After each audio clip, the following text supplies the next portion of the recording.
What's going on, everybody? I wanted to do a follow-up video for the exporting of VMs inside of VirtualBox.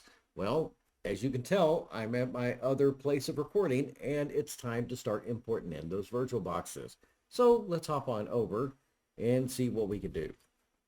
Now, I've done a little bit of a different setup here, and you can see that this is a little bit easier for me to transition. Now, I have right here opened up VirtualBox. Now, as you can see, I'm going to zoom in, and right here you can tell that I don't have any virtual machines installed. Well, that's okay, because if you remember in the last video, we did an export of the actual Kali and Windows 11. Now, we're only going to be doing the Kali CYSA import here. And that way you at home can practice on other VMs inside of VirtualBox for export and importing. Now, the first thing that we're going to do is go inside of here, and I'm going to zoom in and show you real quick. We have an import icon, and we're just simply going to click that. Now, we're going to say our source is the local file system, and the reason is because I moved it over to this laptop before I started this recording. So I'm going to open this up and go to the actual folder that this is in. Let's see, go back one right there, and you can see right there that's the OVA file, and that's from the last video where we did the exporting, so it should make sense. We're just going to double click this one and open or expand the settings.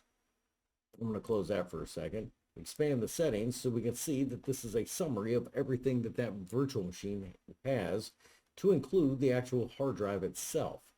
Now, if you're good with everything, and you should be because you exported it, or if you need to make some changes, you can just simply unclick and make some modifications there if you need to. For instance, let's say that this system that I'm coming to has fewer resources, and it does.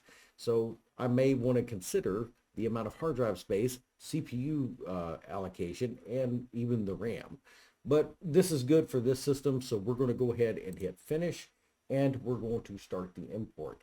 Now, as you can see, I'm going to zoom in on the right there. Let me move up just a little bit for you. It says import an appliance. Now, this will take a little bit depending on the size of the virtual machine. So I'm going to go ahead and pause real quick, and we'll come back after this part is done.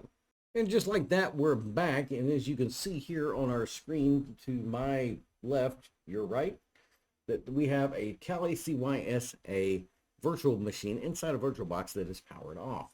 And in this case, we can just right click and go to start, and go to a normal start, and it's going to power up. But I'm also going to show you here in just a second the actual folder this is going into, so that way we can get an idea of what's actually going on. And I know there's a lot going on, but here we are. Here's the folder. I'm going to go in here, and you can see that it kind of dropped it within a folder within a folder. And let's see, inside of our VMs, just for verification, let's go back to here real quick and make sure that it went where it was supposed to go. Inside of settings, general, advanced, right here.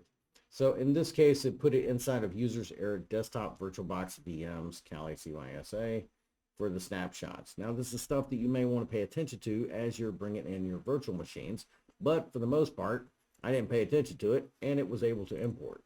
And we can see here that the virtual machine is actually starting up, captured everything as far as the keyboard and the mouse is concerned, and it's a normal startup for a virtual machine that was exported from one system into another. Again, this was just a follow-up on how to export originally, in case you ran into a situation where you needed to work on different systems for the same virtual machine. So definitely check out some of the other videos that we have here on the channel. And also, don't be afraid to check out everything that's going on inside of actual Panola.edu. And you might wonder, and I'm trying to flop back to this screen right here so you can actually see what's going on. Anyway, I'm Erik. I hope you've enjoyed this one, and I will see you in the next one.